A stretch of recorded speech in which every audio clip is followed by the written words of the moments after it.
পূর্বাঞ্চলে কিছুটা উন্নতি হলেও কয়েক জেলায় বন্যার অবনতি, বাড়ছে পানিবাহিত রোগ, ত্রাণ না পাওয়ার অভিযোগ। সাবেক তথ্য প্রতিমন্ত্রী মোহাম্মদ আলী আরাফাত গ্রেফতার, ইনুর 7 দিন ও মেননের 6 দিনের রিমান্ড। ভারত পানি ছেড়ে মানুষকে বিপদে ফেলছে, অভিযোগ বিএনপির, সরকারকে নির্বাচনী রোডম্যাপ ঘোষণার আহ্বান। রকিব হুদা কমিশনের দায় মুক্তি কেন অবৈধ হবে না হাইকোর্ট, কোনো দলের নিবন্ধন বাতিল নয় অ্যাটর্নি জেনারেল।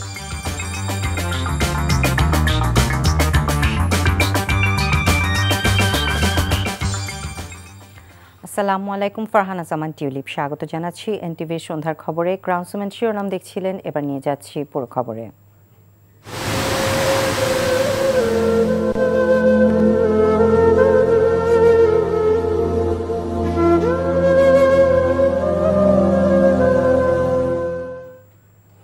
দেশের পূর্বাঞ্চলে বন্যার কিছুটা উন্নতি হলেও কয়েকটি জেলায় অবনতি হয়েছে। অসংখ্য মানুষ পানি বন্দী হয়ে আছে। ফেনী, নোয়াখালী ও কুমিল্লার অনেক এলাকাতেই বন্যার্ত মানুষ ত্রাণ পাচ্ছে না এখনও। বিশুদ্ধ পানি ও খাবারের সংকটের পাশাপাশি দেখা দিয়েছে পানিবাহিত নানা রোগ। ওয়ালিউল্লাহ অলির ডেস্ক রিপোর্ট। চাঁদপুরের শাহরাস্তিতে বন্যা পরিস্থিতি অবনতির দিকে যাচ্ছে। সোমবার রাত থেকে নতুন করে পানি বৃদ্ধি পাওয়ায় দুর্ভোগে পড়েছেন হাজার হাজার মানুষ। নতুন করে কচুয়া উপজেলায় বানের পানি বৃদ্ধি পেয়েছে। এছাড়া হাইমচর, ফরিদগঞ্জ ও হাজীগঞ্জ উপজেলার অন্তত 20টি গ্রামে পানি বৃদ্ধি পাওয়ায় জলাবদ্ধতা আরও বেড়েছে। শাহরাস্তি উপজেলার সব শিক্ষা প্রতিষ্ঠান আশ্রয় কেন্দ্র হিসেবে খুলে দেওয়া হয়েছে। কুমিল্লায় বন্যার পানি কমতে শুরু করেছে। গোমতীর পানি বিপদসীমার নিচ দিয়ে প্রবাহিত হচ্ছে। এ নিয়ে জনমনে স্বস্তি এলেও সড়কের ক্ষতচিহ্ন অস্বস্তি বাড়িয়ে দিয়েছে বানভাসীদের। এছাড়াও পর্যাপ্ত ত্রাণ না পাওয়ার অভিযোগ করেছেন বন্যা কবলিতরা। ফেনীর 6টি উপজেলায় বন্যা কবলিত। ফেনী সদর, ফুলগাজী, পরশুরাম, ছাগলনাইয়াতে পানি কমতে শুরু করলেও দাগনভূঞা ও সোনাগাজীর বন্যা পরিস্থিতি অবনতি হয়েছে। এসব এলাকায় বন্যার্ত মানুষ ত্রাণ না পাওয়ার অভিযোগ করছেন। আমি কোনো সহযোগিতা হয় না, কিন্তু আমি অনেক মানুষকে উদ্ধার করি, আমি উপরে নিয়ে আসছি। একবার জায়গা ফার্স্ট বান্নের কেউ একবারও ভার না, কেউ খানা দানা অনেক কষ্ট করে। ফেনী, নোয়াখালী, কুমিল্লার বন্যার্তদের জন্য রাজধানী সহ দেশের নানা প্রান্ত থেকে উদ্যমী তরুণ যুবকরা ত্রাণ সহায়তা নিয়ে ছুটে যাচ্ছেন। নিজেদের সামর্থ্য অনুযায়ী বন্যার্তদের জন্য সহায়তার হাত বাড়িয়ে দিয়েছেন তারা। বন্যা শেষের পরেও কিন্তু আমাদের বাড়ি ঘর সব লন্ডভন্ড হয়ে গেছে। অনেক অসহায় মানুষ আছে, ত্রাণ আসতেছে, পর্যটন যাচ্ছে না। শহর থেকে আসার যে যানবাহন সংকট, ট্রান্সপোর্টের খুবই বিপর্যয় অবস্থা। আমাদের প্রয়োজন প্রত্যন্ত অঞ্চলগুলোতে ঢুকে প্রতিটা পরিবারে খাবারগুলা পৌঁছানো। লক্ষ্মীপুরে টানা বৃষ্টি ও বন্যায় প্রায় 8 লাখ মানুষ পানিবন্দী হয়েছে। এর মধ্যে প্রায় 23,000 মানুষ আশ্রয়কেন্দ্রে উঠেছে। জেলার বিস্তীর্ণ জনপদ এখনো পানির নিচে তলিয়ে আছে। দুর্গম এলাকাগুলোতে পানিবন্দীদের জন্য কোনো খাবার যাচ্ছে না। আমগো এলাকায় এত পরিমাণ একলা বাড়ির মধ্যে আমরা 4-5 গিরি সবাই পানির তলে। এখন থাকার মতন কোনো অবস্থায় নাই। কোমর পরিমাণ পানি আমাদের ঘরে। এখন আত্মীয় বাড়িতে যাইতেছি, আশ্রয় কেন্দ্রে শুনছি খালি নেই। মৌলভীবাজারে বন্যার পানি নেমে যাওয়ায় অনেকেই বাড়ি ফিরছেন। এদিকে সরকারিভাবে ত্রাণ দেওয়ার পাশাপাশি বিভিন্ন রাজনৈতিক দল, স্বেচ্ছাসেবী সংস্থা, সামাজিক সংগঠন ও ব্যক্তি উদ্যোগে ত্রাণ সামগ্রী বন্যার্তদের মাঝে বিতরণ করা হচ্ছে। ওয়ালিউল্লাহ অলি, এনটিভি নিউজ ডেস্ক। দর্শক, বন্যার খবর জানতে এখন আমরা যাচ্ছি কুমিল্লায়। সেখানে আছেন আমাদের প্রতিনিধি মাহফুজ নান্টু। নান্টু, বন্যার পানি আমরা জানতে পারলাম যে ধীর গতিতে কমছে, তো সেখানকার দুর্গম এলাকার এখনকার কি অবস্থা এবং ত্রাণ তৎপরতারই বা কি অবস্থা আমাদেরকে জানান। এখন যে জায়গাটি দাঁড়িয়ে রয়েছে সেটা গোমতী নদীর চরে বলা যায়। আমার পেছনেই দেখা যায় ঘর বাড়িতে এখনো পানিতে ডুবে আছে। আমরা পানি উন্নয়ন বোর্ডের সাথে কথা বলেছি। পানি উন্নয়ন বোর্ডের নির্বাহী প্রকৌশলী জানিয়েছেন যে আজকের সন্ধ্যার পরে গোমতী নদীর বিপদসীমার কিছুটা নিচ দিয়ে পানি প্রবাহিত হচ্ছে। তার মানে গোমতীর পাড়ের যে বাসিন্দারা রয়েছেন তারা অনেকটা স্বস্তিতেই রয়েছেন। তবে আমরা কুমিল্লার 5টি উপজেলার, বিশেষ করে নাঙ্গলকোট, লাকসাম, মনোহরগঞ্জ, 14 গ্রাম, বুড়িচং, ব্রাহ্মণপাড়া এই উপজেলাগুলোতে ঘুরে দেখেছি। সন্ধ্যার আগ পর্যন্ত আমরা ঘুরে যে চিত্র পেয়েছি সেটা হচ্ছে যে সড়কের পাশেই যারা বাড়িঘর করেছেন তাদের কাছেই বেসরকারি উদ্যোগে কিংবা সরকারি ত্রাণগুলো পৌঁছে যাচ্ছে, কিন্তু যারা দুর্গম কিংবা প্রত্যন্ত অঞ্চলে যাদের বাড়িঘর রয়েছে তারা কিন্তু পর্যাপ্ত ত্রাণ পাচ্ছেন না। বিষয়টি স্বীকার করেছেন এই 5টি উপজেলা নির্বাহী কর্মকর্তারাও। তারা জানিয়েছেন যে তারা তাদের বরাদ্দ পাঠিয়েছেন, সেই বরাদ্দে এলে তারা আগামী কয়েকদিন সেই বরাদ্দ অনুযায়ী চাল, ডাল, তেল বিতরণ করতে পারবেন। তবে এখন পর্যন্ত বানভাসী মানুষরা জানিয়েছেন যে তারা গত 4-5 দিন ধরে শুকনো খাবার খেতে একেবারে অস্থির। এখন আর তারা শুকনো খাবার খেতে পারছেন না। তাদের এখন ভাত তরকারি হলে তাদের জন্য খুবই ভালো হয়। পাশাপাশি এখন বন্যা পরবর্তী যে অবস্থাটা তৈরি হচ্ছে সেটা হচ্ছে যে সড়কের অনেক জায়গায় সড়কের পিচ উঠে গিয়ে খোয়া বেরিয়ে গিয়েছে এবং সড়কগুলো যান চলাচলের অনেকটাই অনুপযুক্ত হয়ে যাবে। পাশাপাশি বন্যার পরে যে পানিবাহিত যেই রোগের প্রাদুর্ভাব সৃষ্টি হবে সেটার জন্য সরকারি যে পদক্ষেপগুলো সেটাও আসলে আমরা এখন পর্যন্ত দেখছি না। কুমিল্লা জেলা প্রশাসক জানিয়েছেন যে ত্রাণের কিংবা বন্যা পরবর্তী যেই ওষুধ প্রয়োজন হবে সেগুলোর জন্য কিন্তু তারা প্রস্তুতি নিচ্ছেন। তবে তারা কুমিল্লা জেলা প্রশাসক এও স্বীকার করেছেন যে বন্যা পরিস্থিতি স্বাভাবিক করার জন্য বা বন্যার পরিস্থিতির পরে যেই ত্রাণ সহায়তার জন্য কিন্তু তিনি প্রচেষ্টা চালিয়ে যাচ্ছেন। টিউলিপ, এ ছিল বন্যা পরিস্থিতির কুমিল্লার সর্বশেষ। জানছিলাম বন্যার খবর। বন্যার্তদের ত্রাণ সামগ্রী নিয়ে কারসাজি করছেন ব্যবসায়ীরা। পর্যাপ্ত সরবরাহ থাকার পরও মুড়ি, চিড়া, গুড় সহ অনেক পণ্যে 5 থেকে 10 টাকা পর্যন্ত দাম বেশি রাখা হচ্ছে কেজি প্রতি।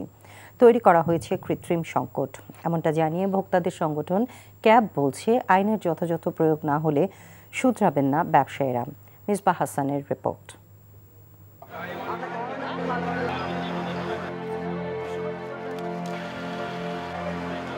গতকালকে টাকা অ্যাডভান্স করে গেছি, আজকে মুড়ি নাই, মুড়ির সংকট। এবং এদেশে যখনই কোনো সংকট আসে তখনই এক ধরনের চোরাকারবারি সিন্ডিকেট, এই সিন্ডিকেটের কবলে আমরা পড়তেছি। বানভাসী মানুষের জন্য আগের দিন 80 টাকা কেজিতে মুড়ি অর্ডার দিয়েছিলেন এই ব্যক্তি, কিন্তু পরের দিন এসেই মুড়ি পাচ্ছেন না তিনি। খোলা মুড়ের বাড়তি দাম অগ্রিম পরিশোধ করলেও এখন চড়া দামে কিনতে হচ্ছে প্যাকেটের মুড়ি। খোলা মুড়িটা না, প্যাকেটজাত মুড়িটা আছে। আর এছাড়া অন্যান্য আইটেম যেগুলো আমরা দেখছি আশানুরূপ দাম অনেক বেশি। বন্যার্তদের সহায়তায় সবাই একে একে এগিয়ে আসলেও বাজারে ঠিক তার উল্টো চিত্র। সবাই যখন বন্যার্তদের সহায়তায়, তখন বাজারে দেখা গিয়েছে এই পণ্যের চাহিদা অনুযায়ী দাম বৃদ্ধির তালিকাও। দেশের বন্যা কবলিতদের জন্য সহায়তার হাত বাড়িয়ে দিতে কারওয়ান বাজারে প্রতিদিনই ত্রাণ সামগ্রী কিনছেন মানুষ, আর এ সুযোগে দাম বাড়িয়ে দিচ্ছে সুযোগ সন্ধানীরা। মেইলে মাল না পাওয়াতে ওখানে প্যাকেট দেওয়া শুরু করছে, আর যে প্যাকেট তো কষ্ট বেশি। শুধু মুড়ি নয়, চিড়ার দামও চড়া। এক সপ্তাহ আগেও যেখানে খুচরা বাজারে চিড়ার কেজি ছিল 56 টাকা, এখন পাইকারিতেই বিক্রি হচ্ছে 65 থেকে 70 টাকায়। একই অবস্থা গুড়ের দামেও। সংকট তৈরি হয়েছে ত্রাণের আরেক উপকরণ মোমবাতি সরবরাহেও। ঢাকাতে কোনো মোম নাই, ঢাকাতে কোনো মোম পাওয়া যাইতেছে না। আগে 40 টাকা ছিল, এখন মনে করেন 50 টাকা, 55 টাকা এরকম বিক্রি করতেছি এখন। ভোক্তাদের নিয়ে কাজ করা সংগঠনগুলো বলছে আইনের যথাযথ প্রয়োগই পারে বাজার নিয়ন্ত্রণ করতে। রাষ্ট্র সংস্কারের অংশ হিসাবে নিত্য প্রয়োজনীয় দ্রব্যের বাজার সংস্কার হবে এবং একই সাথে আইন প্রয়োগের ক্ষেত্রে যে অপরাধী হিসেবে তাকে সাব্যস্ত করে তার বিরুদ্ধে ব্যবস্থা নেওয়া হবে। ব্যবসায়ীদের প্রতি আমার আহ্বান আপনাদের মাধ্যমে যে তারা তো মুনাফা করবে, কিন্তু এই সুযোগে বা এই অজুহাতে যারা তারা অতীতে যেটা করতো, দ্রব্যমূল্যের অস্থিরতা তৈরি করে, সেই জায়গা থেকে যেন বেরিয়ে আসা হয়। ব্যবসায়ীদের আরো মানবিক হওয়ার পরামর্শও দেন তারা। Misbah Hasan, NTV news, Dhaka. সমন্বিতভাবে কাজ করে বন্যা দুর্গতদের জন্য ত্রাণ নিশ্চিতের চেষ্টা করা হচ্ছে বলে জানিয়েছেন দুর্যোগ ব্যবস্থাপনা ও ত্রাণ উপদেষ্টা ফারুক ই আজম। সচিবালয়ে বন্যা পরিস্থিতি নিয়ে মন্ত্রণালয় ও সশস্ত্র বাহিনী বিভাগের যৌথ সংবাদ সম্মেলনে একথা বলেন তিনি। সরকারি হিসেবে বন্যায় এখন পর্যন্ত 27 জন মারা গেছেন ও মৌলভীবাজারে 2 জন নিখোঁজ আছেন। রিপোর্ট করছেন রোকন উদ্দিন। বন্যা পরিস্থিতির আরও অবনতি না হলেও দুর্ভোগ কমছে না বানভাসী মানুষের। পরিস্থিতি দেখতে বন্যা দুর্গত জেলা পরিদর্শন করছেন সরকারের উপদেষ্টারাও। কয়েকটি জেলা ঘুরে এসে মঙ্গলবার সচিবালয়ে দুর্যোগ ব্যবস্থাপনা ও ত্রাণ উপদেষ্টা তুলে ধরেন ত্রাণ নিয়ে কার্যক্রমের কথা। এখন পর্যন্ত দূরবর্তী সকল উপজেলা সমূহে ত্রাণ পৌঁছানো গেছে এবং চিকিৎসা সেবা নিশ্চিত করা করছে। ক্রমান্বয়ে সমস্ত বিষয়গুলি ধারাবাহিকভাবে আসছে। আর দুর্গম এলাকা এখন আর নাই। আমরা সকল জায়গায় ত্রাণ পৌঁছাতে পেরেছি। সরকারি হিসেবে মঙ্গলবার পর্যন্ত প্রায় 12 লাখ পরিবারের 56 লাখেরও বেশি মানুষ এবারের বন্যায় ক্ষতিগ্রস্ত হয়েছেন বলে জানানো হয় সংবাদ সম্মেলনে। ক্ষতিগ্রস্ত লোকের সংখ্যা 56,19,300 75 জন, মৃতের সংখ্যা 27, নিখোঁজ লোকের সংখ্যা হচ্ছে 2, আগে যেটি ছিল মৌলভীবাজারের। মানুষের জীবন বাঁচাতে ও দুর্গম এলাকায় ত্রাণ পৌঁছে দিতে সশস্ত্র বাহিনীর পক্ষ থেকে সব রকমের সহায়তা করা হচ্ছে বলেও জানানো হয় সংবাদ সম্মেলনে। বর্তমানে বন্যা দুর্গত এলাকায় 21টি ক্যাম্পে সশস্ত্র বাহিনীর 2240 জন সদস্য মোতায়েন রয়েছে। বন্যার্তদের সহায়তায় সশস্ত্র বাহিনীর 18টি মেডিকেল টিম কাজ করে যাচ্ছে। একটি ফিল্ড হাসপাতাল স্থাপন করা হয়েছে। 147টি বিভিন্ন ধরনের নৌযান, 15টি হেলিকপ্টার ও 7টি পরিবহন বিমান ব্যবহার করা হচ্ছে। বন্যা দুর্গতদের সহায়তায় ঢাকা বিশ্ববিদ্যালয়ের টিএসসিতে গেল 6 দিনে নগদ 5,73,99,609 টাকা এবং ব্যাংক ও ডিজিটাল মাধ্যমে 60 লাখেরও বেশি টাকা জমা হয়েছে বলে জানানো হয় বৈষম্য বিরোধী ছাত্র আন্দোলনের পক্ষ থেকে। রকনউদ্দিন, এনটিভি নিউজ, ঢাকা। বিপদের সময় ভারত পানি ছেড়ে দেশের জনগণকে ভাসিয়ে দিচ্ছে, আর যখন পানি দরকার তখন শুকিয়ে মারছে, এমন অভিযোগ করেছেন বিএনপি নেতারা। একটি যৌক্তিক সময়ের মধ্যে নির্বাচন দিয়ে গণতন্ত্র ফেরাতে সরকারকে রোড ম্যাপ ঘোষণা করার আহ্বানও জানান তারা। রাজধানীতে পৃথক অনুষ্ঠানে তারা এসব কথা বলেন। হাসান মাহমুদের রিপোর্ট। ঢলের জলে বানভাসী মানুষের নিদারুণ কষ্টে ভারী হচ্ছে ফেনী নোয়াখালীর বাতাস। এমন পরিস্থিতিতে নয়াপল্টনের কেন্দ্রীয় কার্যালয়ে বন্যা দুর্গতদের জন্য কেন্দ্রীয় ত্রাণ সংগ্রহ কেন্দ্রের উদ্বোধন করে বিএনপির স্থায়ী কমিটির সদস্য ডাক্তার জাহিদ হোসেন প্রশ্ন রাখেন, এ পানি কোথা থেকে আসছে? নাস্তে নিয়ে ঘুমটা দিয়ে লাভ নাই। ভারত আমাদের পার্শ্ববর্তী সরকারের পররাষ্ট্র মন্ত্রণালয় বলেছে যে বাঁধ ছাড়তে হলে আগে জানানোর প্রয়োজন নাই, আগেরটা ফেনীরটার বেলায় বলেছে। আর গতকালকে বলেছে যখন 109টা ফরাক্কার সুইচ গেট খুলে দিয়েছে তখন তারা আবার বলতেছে যে আমরা 109টা খুলে দিয়েছি। তাদের বিপদের সময় তারা পানি ছেড়ে দিয়ে তারা করছে কি আমাদেরকে ভাসিয়ে দিচ্ছে। আবার আমাদের যখন পানি দরকার তখন পানি আটকিয়ে রেখে আমাদেরকে শুকিয়ে মারছে। এদিকে জাতীয় প্রেস ক্লাবে মৎস্যজীবী দলের আহ্বায়ক মাহতাব হোসেনের স্মরণসভায় হাফিজউদ্দিন আহমেদ বলেন, বর্তমান নির্বাচন কমিশনারদের বিদায় করতে হবে, প্রতি বিপ্লব প্রতিহত করে গণতন্ত্র ফেরাতে হবে দেশে। আপনারা অবিলম্বে রোডম্যাপ ঘোষণা করুন এবং একটা যৌক্তিক সময়ে একটি নির্বাচন দিয়ে জনগণের প্রতিনিধিদেরকে রাষ্ট্রের দায়িত্বভার গ্রহণ করার সুযোগ করে দিন। ভারত সরকার অনুরোধ করব দ্রুত এই খুনি সরকারের প্রধানকে বাংলাদেশে ফেরত পাঠিয়ে দেন। সেনাপ্রধানকে অনুরোধ করব এই 622 জনের নাম তালিকা আপনি ঘোষণা করুন। স্বৈরশাসক হাসিনা সরকার ক্ষমতা টেকাতে পুলিশকে যুদ্ধাস্ত্রে সজ্জিত করেছিল, অভিযোগ বিএনপি নেতাদের। Hasan Mahmud, NTV news, Dhaka. বাংলাদেশ থেকে তৈরি পোশাক সহ অন্যান্য পণ্য আমদানি বাড়ানোর জন্য রাশিয়ার প্রতি আহ্বান জানিয়েছেন অন্তর্বর্তীকালীন সরকারের প্রধান উপদেষ্টা অধ্যাপক ডক্টর মোহাম্মদ ইউনূস। আজ প্রধান উপদেষ্টার সরকারি বাসভবন যমুনায় ঢাকায় নিযুক্ত রাশিয়ার রাষ্ট্রদূত আলেকজান্ডার ম্যানটেটস্কি ডক্টর ইউনূসের সাথে দেখা করতে গেলে তিনি এই আহ্বান জানান। এ সময় রাশিয়ার রাষ্ট্রদূত বলেন, রাশিয়া আন্তর্জাতিক মঞ্চে বাংলাদেশের প্রতি তার সমর্থন অব্যাহত রাখবে। বৈঠকে রূপপুর পারমাণবিক বিদ্যুৎ কেন্দ্র এবং খাদ্য নিরাপত্তা, জ্বালানি অনুসন্ধান এবং বিজ্ঞান ও প্রযুক্তি বিষয়ে সহযোগিতা বৃদ্ধির বিষয়ে আলোচনা হয়। পরে একই স্থানে ঢাকায় নিযুক্ত পাকিস্তানের হাই কমিশনার সৈয়দ আহমেদ মারুফ প্রধান উপদেষ্টার সাথে দেখা করেন।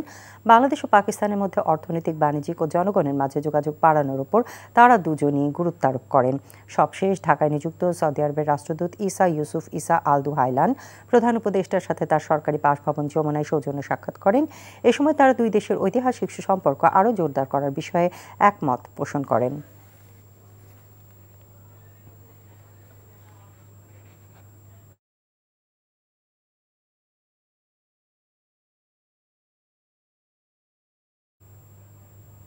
কাজী রকিবউদ্দিন ও কে এম নুরুল হুদা কমিশনের নিয়োগ ও দায় মুক্তি কেন অবৈধ হবে না জানতে চেয়ে রুল জারি করেছে হাইকোর্ট। 4 সপ্তাহের মধ্যে এই রুলের জবাব দিতে বলা হয়েছে। রিটকারীর আইনজীবী বলছেন, এই দুই কমিশনের নিয়োগ অবৈধ হলে আইনি প্রশ্ন উঠবে তাদের অধীনে হওয়া দুটি নির্বাচন নিয়েও। আর অ্যাটর্নি জেনারেল বলেছেন, কোনো রাজনৈতিক দলের নিবন্ধন বাতিল করার ইচ্ছে নেই এই সরকারের। তামজিদ সুমনের রিপোর্ট। 2014 সালের জাতীয় নির্বাচনের 2 বছর আগে প্রধান নির্বাচন কমিশনার হিসেবে নিয়োগ দেয়া হয় কাজী রকিবউদ্দিন আহমেদকে। সেই কমিশনের অধীনে অনুষ্ঠিত হয় একতরফা 10ম জাতীয় সংসদ নির্বাচন। রকিবের মেয়াদ শেষের পর দায়িত্বে আসেন KM নুরুল হুদা। 2017 সালে নিয়োগ পান তিনি। তার অধীনে অনুষ্ঠিত হয় 2018 সালের আরেকটি বিতর্কিত নির্বাচন। রকিব ও হুদা কমিশনের দুটি নির্বাচনই দেশে বিদেশে ব্যাপক সমালোচনার জন্ম দেয়। 2022 সালে এসে এই দুই কমিশনকে দায়মুক্তি দেয় আওয়ামী লীগ। মঙ্গলবার দায়মুক্তির বিধান চ্যালেঞ্জ করে করা রিটের শুনানি হয়। শুনানি শেষে তাদের নিয়োগ ও দায়মুক্তি কেন অবৈধ হবে না জানতে চেয়ে রুল জারি করে হাইকোর্ট। রিটকারীদের আইনজীবী বলছেন, চূড়ান্ত শুনানিতে তাদের নিয়োগ অবৈধ হলে প্রশ্ন উঠবে তাদের অধীনে হওয়া 2014 ও 18 সালের নির্বাচন নিয়ে। 2014 সালের নির্বাচন এবং 2018 সালের নির্বাচন যাদের আন্ডারে হয়েছে তাদেরকে দায়মুক্তি দেওয়া হয়েছে। রুলে আমরা এটাই চেয়েছি যে তাদের এটাকে দায়মুক্তি দেওয়ার যে আইন, এই আইনটা কেন অসাংবিধানিক হবে না, এই মর্মেই আমাদের হাইকোর্ট বিভাগ আজকে রুল জারি করেছেন। বাকিটা শুনানির সময় আপনারা সবাই জানতে পারবেন 4 সপ্তাহের রুল। এদিকে আওয়ামী লীগের নিবন্ধন বাতিল চেয়ে করা রিটের শুনানিতে রাষ্ট্রের প্রধান আইন কর্মকর্তা হাইকোর্টকে বলেছেন, আওয়ামী লীগের নিবন্ধন বাতিলের কোনো ইচ্ছে বর্তমান সরকারের নেই। একই সাথে ব্যক্তির অপরাধের দায় সংগঠনের উপর দেওয়ার পক্ষে নন তিনি। আমরা এই নিবন্ধন বাতিলের বিরুদ্ধে, কারণ এই সরকার সিভিল রাইটস প্রোটেক্ট করার জন্যই, গণতন্ত্র পুনরুদ্ধারের জন্য, মানুষের মত প্রকাশের স্বাধীনতার জন্যই গঠিত দায়িত্ব নিয়েছেন। সেই জায়গা দাঁড়িয়ে এই সরকার কখনোই কোনোভাবেই একটি রাজনৈতিক দলের নিবন্ধন বাতিল করার এই প্রক্রিয়া সমর্থন করতে পারে না। অন্তর্বর্তীকালীন সরকার কতদিন ক্ষমতায় থাকবে সেটি আদালত নির্ধারণ করে দিতে পারে না বলেও মন্তব্য করেন attorney general. Tamjid Suman, NTV news, Dhaka. তত্ত্বাবধায়ক সরকার ব্যবস্থা প্রবর্তন করে আনা সংবিধানের 13শ সংশোধনী বাতিলের রায় পুনর্বিবেচনার জন্য হাইকোর্টে আবেদন করেছেন 5 ব্যক্তি। চেম্বার আদালতের অনুমতি নিয়ে আজ সুজন সম্পাদক বদিউল আলম মজুমদার, তোফায়েল আহমেদ, M হাফিজউদ্দিন খান, জুবাইরুল হক ভুইয়া ও জাহরা রহমান এই আবেদনটি করেন। সংবিধানে তত্ত্বাবধায়ক সরকার ব্যবস্থা অন্তর্ভুক্ত করে সংবিধানের 13শ সংশোধনী জাতীয় সংসদে 1996 সালে গৃহীত হয়। এই ব্যবস্থা বাতিলের একটি রিটের প্রেক্ষিতে 2011 সালের 10 মে 7 বিচারপতির সমন্বয়ে গঠিত আপিল বিভাগ সংখ্যাগরিষ্ঠ মতামতের ভিত্তিতে সংবিধানের 13শ সংশোধনী বাতিল ঘোষণা করে রায় দেন। আর সেই রায় পুনর্বিবেচনা করার জন্যই এই আবেদন করেন 5 ব্যক্তি। জাতিসংঘ মহাসচিবের মুখপাত্রের কার্যালয়ের ব্রিফিংয়ে ক্রিকেটার সাকিব আল হাসান সহ অন্যদের বিরুদ্ধে হওয়া মামলার প্রসঙ্গ তুলে প্রশ্ন করেছেন এক সাংবাদিক।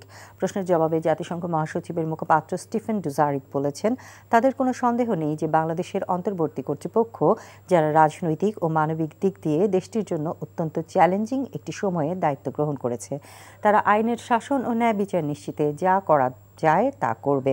জাতিসংঘ মহাসচিবের মুখপাত্র আরও বলেন, বাংলাদেশে যা কিছু ঘটছে তার প্রতিটি বিষয়ে ঘণ্টায় ঘণ্টায় তিনি প্রতিক্রিয়া জানাতে পারেন না। একটা নতুন সরকারকে প্রয়োজনীয় পদক্ষেপ গ্রহণে সময় দিতে হবে।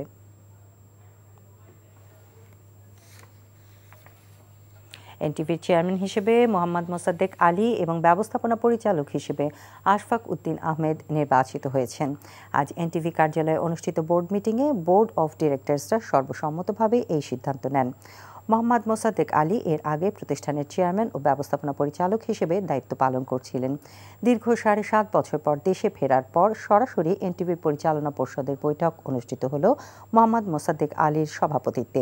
পরিচালনা পর্ষদের সিদ্ধান্তে নতুন দায়িত্ব পাওয়া চেয়ারম্যান ও ব্যবস্থাপনা পরিচালককে এনটিভি পরিবারের পক্ষ থেকে অভিনন্দন জানানো হয়েছে। ব্যবসায়ীরা যাতে কাউকে ঘুষ না দেন সেই তাগিদ দিয়ে অর্থ ও বাণিজ্য উপদেষ্টা ডক্টর সালেউদ্দিন আহমেদ বলেছেন, এখন থেকে সবাইকে স্বচ্ছভাবে ব্যবসা করতে হবে। ইআরডিতে ব্যবসায়ী প্রতিনিধিদের সাথে বৈঠকে একথা বলেন তিনি।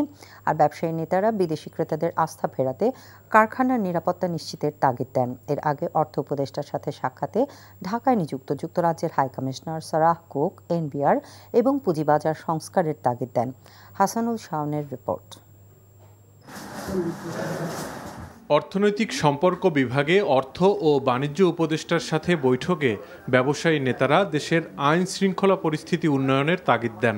এ সময় তারা বর্তমান পরিস্থিতিতে ঋণের কিস্তি পরিশোধের বর্ধিত সময়সীমার পাশাপাশি সহজ শর্তে প্রায় 2000 কোটি টাকা ঋণের আবদার করেন সরকারের কাছে। আমাদের হয়তো নেক্সট মান্থে গিয়ে একটু ক্রাইসিস দেখা যেতে পারে।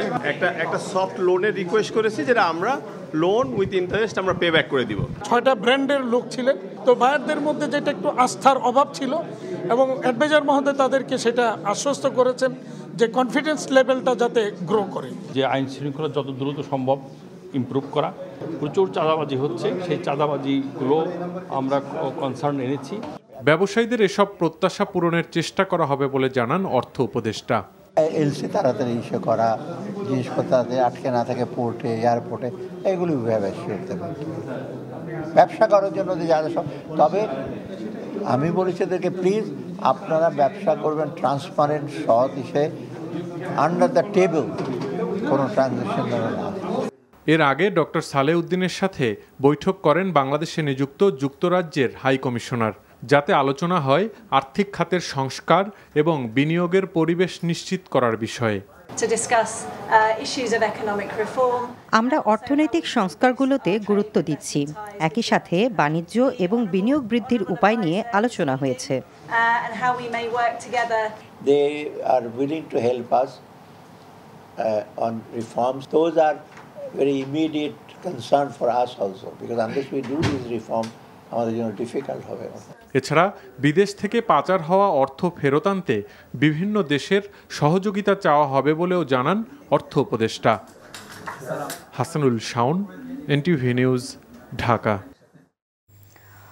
অন্যায়ের বিরুদ্ধে আজন্ম প্রতিবাদী জাতীয় কবি কাজী নজরুল ইসলামের ৪৮তম মৃত্যুবার্ষিক আজ। কবির মৃত্যুবার্ষিকী উপলক্ষে ঢাকা বিশ্ববিদ্যালয় কেন্দ্রীয় মসজিদের পাশে কবির সমাধিতে ফুল দিয়ে শ্রদ্ধা জানান বিভিন্ন দল ও শ্রেণী পেশার মানুষ। শ্রদ্ধা জানিয়েছে পরিবার, বিএনপি সহ রাজনৈতিক ও পেশাজীবী সংগঠনগুলোও। এ সময় কবির নাতনি খিলখিল কাজী বলেন, যুগে যুগে প্রাসঙ্গিক থাকবেন নজরুল। বিএনপির সিনিয়র যুগ্ম মহাসচিব রুহুল কবির রিজভী বলেন, ছাত্র জনতার আন্দোলনে কবির গান অনুপ্রেরণা জুগিয়েছে। তিনি অভিযোগ করেন, আওয়ামী লীগের নতজন পররাষ্ট্রনীতির কারণেই ভারত বাঁধ খুলে দিয়ে বন্যা সৃষ্টি করতে পারছে।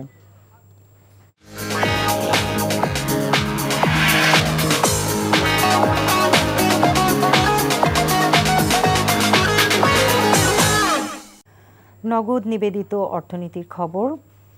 নিত্য প্রয়োজনীয় পণ্যের দামের লাগাম টানতে বাংলাদেশ ব্যাংকের ঋণের সুদ হার বাড়ানোর সিদ্ধান্তে উদ্বিগ্ন Dhaka chamber of commerce and industries. দুপুরে বাংলাদেশ ব্যাংকের গভর্নর ডক্টর আহসান এইচ মনসুরের সাথে সাক্ষাতের পর একথা জানান ডিসিসিআই সভাপতি আশরাফ আহমেদ। তিনি বলেন, সুদের হার বাড়লে দেশের ক্ষুদ্র মাঝারি খাতে চাপ বাড়ে। চলমান অস্থিরতা বিবেচনায় নিয়ে দেশের ক্ষুদ্র মাঝারি খাতের জন্য কেন্দ্রীয় ব্যাংকের বিশেষ নজরদারি দাবি করেন ব্যবসায়ী নেতারা। ক্ষুদ্র ও মাঝারি খাতে ঋণের প্রবাহ বাড়ানোর দাবি জানান তারা। এক প্রশ্নের জবাবে ডিসিসিআই সভাপতি জানান, ব্যাংক লুটেরাদের ব্যবসায়ীরা সমর্থন করে না। খবর শেষ করছি, যাবার আগে ক্রাউন সিমেন্ট শিরোনামগুলো জানিয়ে যাচ্ছি আরও একবার। পূর্বাঞ্চলে কিছুটা উন্নতি হলেও কয়েক জেলায় বন্যার অবনতি, বাড়ছে পানিবাহিত রোগ, ত্রাণ না পাওয়ার অভিযোগ। সাবেক তথ্য প্রতিমন্ত্রী মোহাম্মদ আলী আরাফাত গ্রেফতার, ইনুর ৭ দিন ও মেননের ৬ দিনের রিমান্ড। ভারত পানি ছেড়ে মানুষকে বিপদে ফেলছে অভিযোগ বিএনপির, সরকারকে নির্বাচনী রোডম্যাপ ঘোষণার আহ্বান। রকিব হুদা কমিশনের দায় মুক্তি কেন অবৈধ হবে না হাইকোর্ট, কোনো দলের নিবন্ধন বাতিল নয় অ্যাটর্নি জেনারেল। এই ছিল সন্ধ্যার খবরে। এই খবরের ভিডিও সহ আপডেট জানতে ভিজিট করুন এনটিভি অনলাইন www.ntvbd.com। এছাড়াও এনটিভির জনপ্রিয় সব অনুষ্ঠান ও খবরের আপডেট জানতে ভিজিট করুন আমাদের ইউটিউব ও ভেরিফাইড ফেসবুক পেজে। রাত 10:30 রাতের খবর দেখার আমন্ত্রণ রইল। ধন্যবাদ।